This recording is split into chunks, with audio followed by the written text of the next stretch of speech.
اس دنیا کی تاریخ کا بلکہ اس کائنات کی تاریخ کا سب سے عظیم سفر معراج،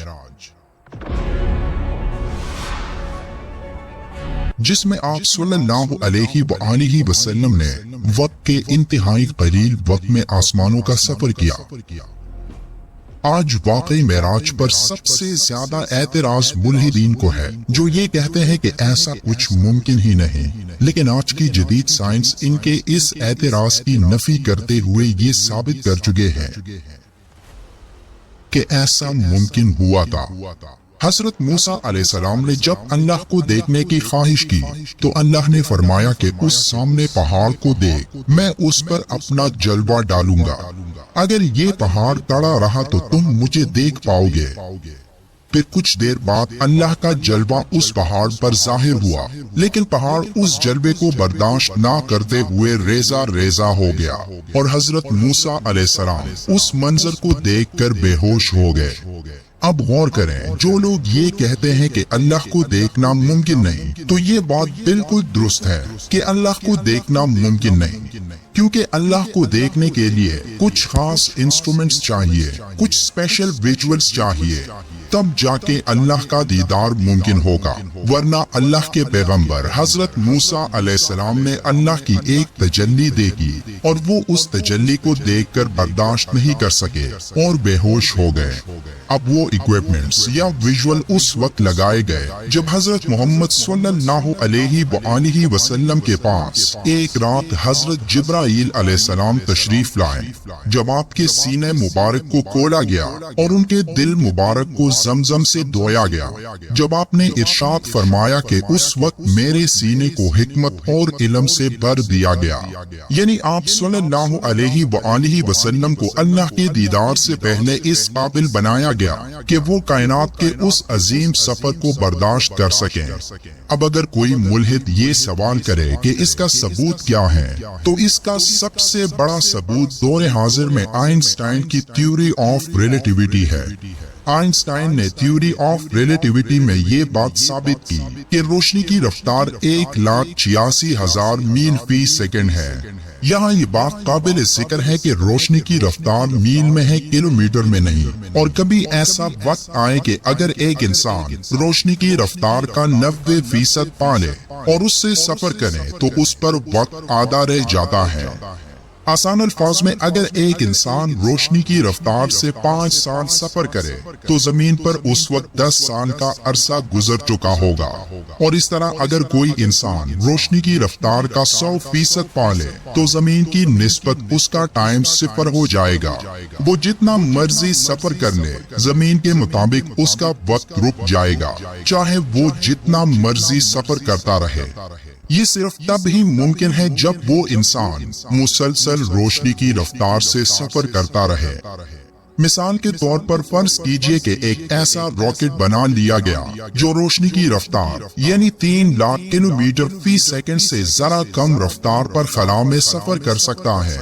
جب راکٹ کا عملہ مسلسل 1 سال تک اسی رفتار سے خلا میں سفر کرنے کے بعد واپسی کا سفر بھی اسی تیزی سے زمین پر لوٹتا ہے، تو انہیں علم ہوتا ہے کہ زمین پر ان کی غیر موجودگی کو ایک طویل عرصہ گزر چکا۔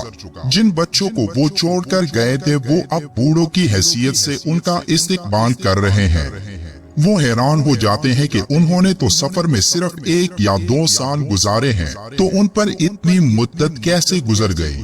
اسے اضافیت میں ٹوین پیراڈاکس کہا جاتا ہے، اور اس تقاضے کا جواب خصوصی نظر اضافیت وقت میں تاخیر یعنی ٹائم ڈیلیشن کے ذریعے فراہم کرتا ہے۔ جب کسی چیز کی رفتار بے انتہا بڑھ جائے اور روشنی کی رفتار کے قریب پہنچنے لگے تو وقت ساکن لوگوں کے مقابلے میں سست پڑنا شروع ہو جاتا ہے۔ یعنی یہ ممکن ہے کہ جب ہماری مثال کی خلائی مسافروں کے لیے 1 سیکنڈ گزرا ہو تو زمینی باشندوں پر اسی دوران میں کئی گھنٹے گزر گئے ہوں۔ ایک پہلو یہ بھی ہے کہ وقت صرف حرکت کرنے والی چیزوں کے لیے آہستہ ہوتا ہے، لہٰذا اگر کوئی ساکن فرد اس راکٹ میں سوار اپنے کسی دوست کا منتظر ہے تو اس کے لیے انتظار کے لمحے طویل ہوتے چلے جاتے ہیں۔ یہ ایک حقیقت ہے کہ جب آن حضرت صلی اللہ علیہ وآلہ وسلم معراج کے سفر سے واپس آئے تو حجرے مبارک کے دروازے پر لٹکی ہوئی کنڈی اسی طرح ہل رہی تھی جیسے آپ چھوڑ کر گئے تھے، گویا کہ اتنے طویل عرصے میں زمین پر ایک لمحہ بھی نہیں گزرا تھا۔ اس کے ساتھ ساتھ اگر خصوصی نظر اضافیت کو مد نظر رکھتے ہوئے اس واقعے کی حقانیت کو جاننے کی کوشش کریں تو معلوم ہوگا کہ اصل میں زمین پر آن حضرت صلی اللہ علیہ وآلہ وسلم کی غیر موجودگی میں کئی برس گزر جانے چاہیے تھے، لیکن ایسا نہیں ہوا۔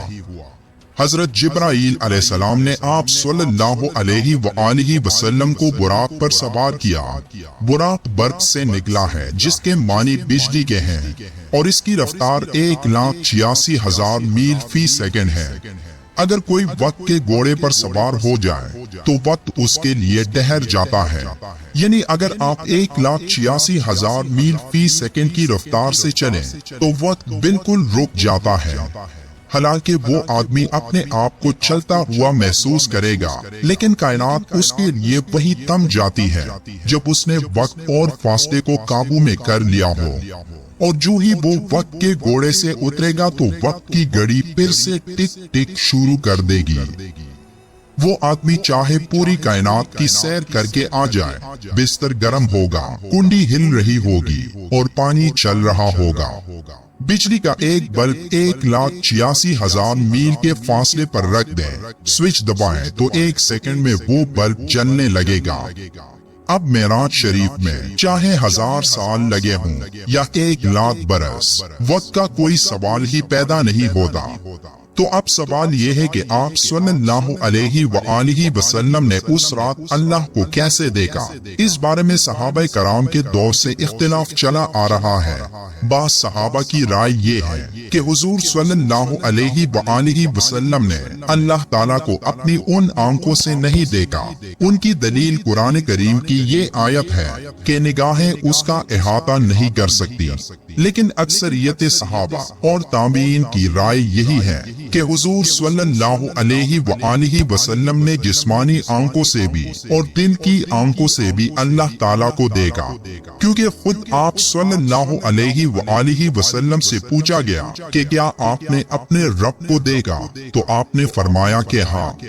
حضرت ابو ذر غفاری رضی اللہ تعالیٰ عنہ فرماتے ہیں کہ میں نے رسول اللہ صلی اللہ علیہ وآلہ وسلم سے پوچھا کہ کیا آپ نے اپنے رب کو دیکھا تھا؟